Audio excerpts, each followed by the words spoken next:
Antarctica. नाम सुनते ही रूह कांप जाती है। विशाल बर्फीला रेगिस्तान, धरती की सबसे ठंडी, हवादार और क्रूर जगह। लेकिन एक्सप्लोरर्स और एडवेंचरर्स के लिए ये सायरन्स कॉल है, इंसानी सहन शक्ति की सीमाओं को परखने का चैलेंज। खुद को यहां इमेजिन करो, चारों ओर ऊंचे ऊंचे ग्लेशियर्स और अंतहीन बर्फीले मैदान, हवा पतली, खुरदरी और अविश्वसनीय रूप से ठंडी। हर सांस एक स्ट्रगल, सन्नाटा बहरा कर देने वाला, सिर्फ आपके बूट्स की बर्फ पर क्रंच की आवाज से टूटता हुआ। यह है अंटार्कटिका, स्टार्क ब्यूटी और घातक खतरे की जगह। एक ऐसी जगह जहां सर्वाइवल एक जीत है और छोटी सी गलती के भी भयानक परिणाम हो सकते हैं। यहीं से हमारी कहानी शुरू होती है। सर्वाइवल अगेंस्ट द ऑड्स की कहानी, इंसानी भावना की ताकत का प्रमाण। आसमान, जो कभी चमकता हुआ नीला था, एक अशुभ धूसर रंग में बदल गया। हवा, जो एक निरंतर साथी रही थी, अब एक बैंशी की तरह गरज रही थी। बर्फ को एक अंधी उन्माद में बदल रही थी। तापमान लुढ़क गया, हवा बर्फीली सुइयों से भर गई। एक आइस स्टॉर्म, सबसे घातक जो अंटार्कटिका आप पर फेंक सकता है, हम पर था। विजिबिलिटी कुछ फीट तक गिर गई। विंड चिल ने कपड़ों की परतों को रेजर की तरह चीर दिया। यही था सच्चाई का क्षण, सर्वाइवल स्किल्स और दृढ़ इच्छा शक्ति की अंतिम परीक्षा। दहशत ने मुझे अपनी चपेट में लेने की कोशिश की, लेकिन मैंने इसे नीचे धकेल दिया। दहशत मार देती है। मुझे शांत, एकाग्र रहना था और अपनी ट्रेनिंग को याद रखना था। यह तूफान एक जानवर था, लेकिन मैं इसे खुद को हराने नहीं दूंगा। मुझे सरवाइव करना था। शेल्टर ढूंढना सबसे जरूरी था। हवा, जो अब एक चिल्लाता हुआ राक्षस था, मुझे मेरे पैरों से उठाने की धमकी दे रहा था। मुझे सुरक्षा की जरूरत थी, और जल्दी। लकीली मैं अपने साथ एक हल्का शवल और एक बिवैक सैक लाया था, जो किसी भी पोलर एक्सपीडिशन के लिए जरूरी टूल्स हैं। मुझे बर्फ में एक छोटा सा गड्ढा मिला, एक हल्की सी ढलान जो हवा से थोड़ी सुरक्षा प्रदान करती थी। जल्दी से काम करते हुए मेरी उंगलियां ठंड से सुन्न हो गईं। मैंने एक उथली खाई खोदी। यह बहुत ज्यादा नहीं था, लेकिन यह एक शुरुआत थी। मैं अपने बाइवैक सैक में रेंगता रहा। पतली सामग्री कड़ाके की ठंड के खिलाफ थोड़ा आराम दे रही थी, लेकिन यह कुछ तो था, मेरे और तूफान के प्रकोप के बीच एक बाधा।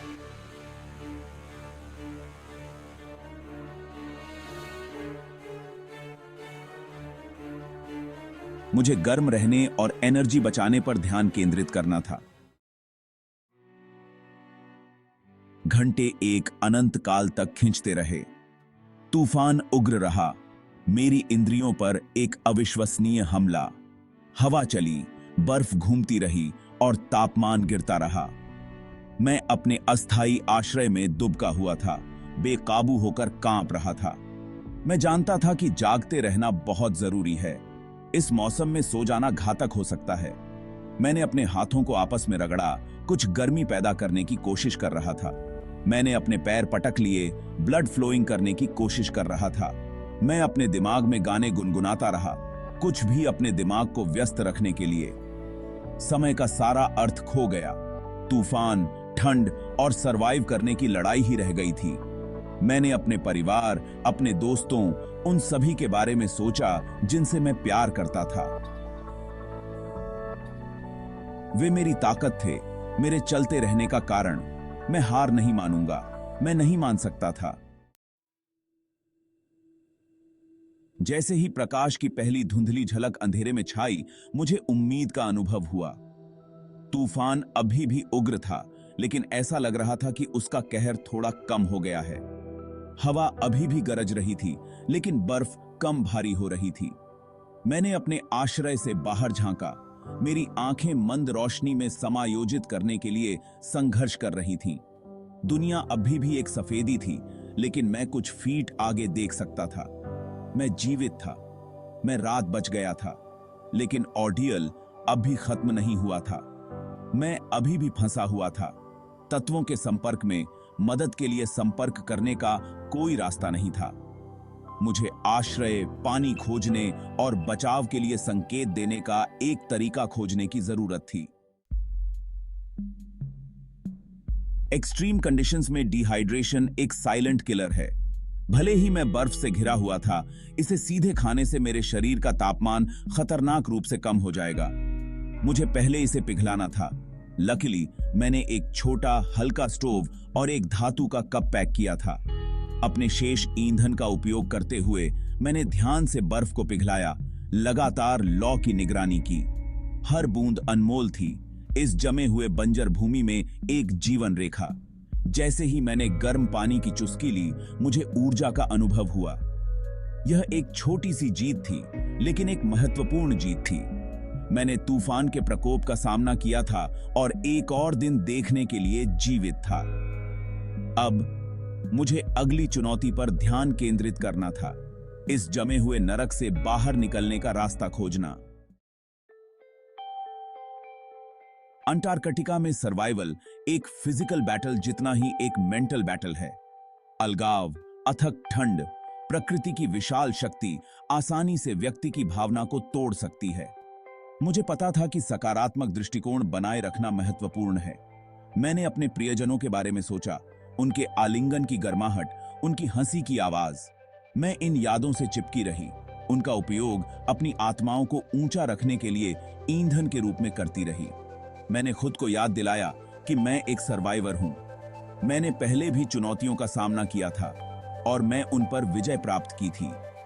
यह तूफान बस एक और बाधा थी, मेरी इच्छा शक्ति की परीक्षा, और मैं नहीं टूटूंगा। जैसे जैसे दिन चढ़ता गया, तूफान आखिरकार कम होने लगा। हवा धीरे धीरे शांत हो गई, बर्फ गिरना बंद हो गई और बादल छंट गए, जिससे नीले आकाश का एक टुकड़ा दिखाई देने लगा। एक उग्र जानवर से लेकर एक भयानक शांत तक परिवर्तन उल्लेखनीय था। मैं अपने स्नो ड्रिफ्ट से निकला, अचानक चमक में पलकें झपकाता हुआ। दुनिया ताजी बर्फ की मोटी चादर से ढकी हुई थी, जो सूरज के नीचे चमक रही थी। हवा अभी भी कड़ाके की ठंडी थी, लेकिन हवा गायब हो गई थी। सन्नाटा लगभग बहरा कर देने वाला था। यह ऐसा था जैसे प्रकृति खुद को उस प्रकोप के बाद अपनी सांस पकड़ रही हो जो उसने उजागर किया था। और उस सन्नाटे में मैंने कृतज्ञता की गहरी अनुभूति की।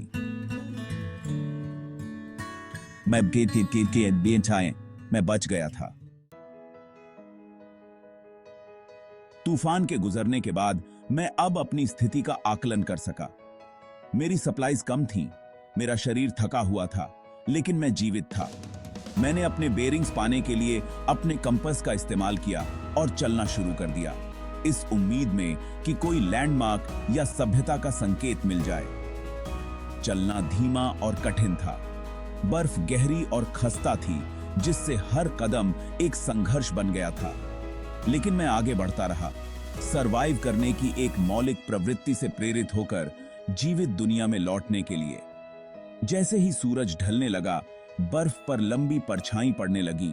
मैंने दूरी में कुछ देखा, सफेद क्षितिज के सामने एक गहरे रंग की आकृति। कोई इमारत, कोई गाड़ी। आशा मुझ में उमड़ पड़ी, मुझे आगे बढ़ने का आग्रह कर रही थी।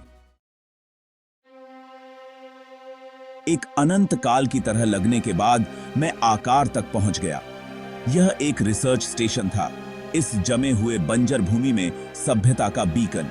मैं कर चुका था, मैं सुरक्षित था। जैसे ही मैं वेलकम मैट पर गिर पड़ा, राहत की लहर ने मुझे अपनी चपेट में ले लिया। अंटार्कटिका में उस आइस स्टॉर्म से सरवाइव करना मेरे द्वारा सामना की जाने वाली अब तक की सबसे कठिन चुनौती थी। इसने मुझे मेरे कोर तक शारीरिक और मानसिक रूप से परखा, लेकिन इसने मुझे प्रेपरेशन, लचीलापन और इंडोमिटेबल स्पिरिट के बारे में भी अमूल्य सबक सिखाया, जो हम सभी के भीतर रहता है। अंटार्कटिका एक कठोर मिस्ट्रेस है, लेकिन वह एक शक्तिशाली शिक्षक भी है।